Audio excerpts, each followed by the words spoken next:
네, 국정농단 1심 재판은 이제 오는 4월 6일 박 전 대통령 선고만을 남겨두게 됐습니다. 사법부의 역사적인 판단인 만큼 보다 많은 국민들이 직접 볼 수 있게 될지도 큰 관심거리입니다. 그런 만큼 재판의 생중계 허용 여부가 수면 위로 떠오를 것으로 보입니다. 김민혜 기자입니다. 지난해 5월 뇌물수수 등의 혐의로 구속 기소된 박근혜 전 대통령이 첫 재판을 받으러 법정의 모습을 드러냅니다. 피고인석에 앉은 박 전 대통령의 모습은 이날 처음으로 언론에 공개됐습니다.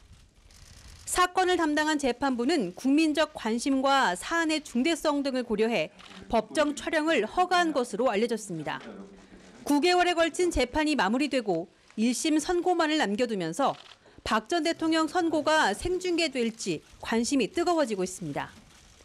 대법원은 지난해 8월부터 재판장이 허가한다면 1심과 2심 주요 사건의 선고 때도 촬영이나 중계를 할 수 있도록 규칙을 개정했습니다. 하지만 이후 주요 사건으로 볼 수 있는 국정농단 사건 재판에서 선고 때 생중계가 허용된 사례는 없습니다. 이재용 삼성전자 부회장 사건의 경우 1심 재판부는 피고인들이 동의하지 않았고 생중계로 인해 피고인이 입을 불이익이나 무죄 추정의 원칙을 고려해 허가하지 않았습니다. 최순실 씨 사건을 담당한 재판부 역시 피고인이 부동의 의견을 제출한 점 등 여러 사정을 고려해 거부했습니다. 박 전 대통령이 재판에 나오지 않고 있지만 국선 변호인 등을 통해 거부 의사를 밝힌다면 마찬가지로 허용되지 않을 수 있습니다.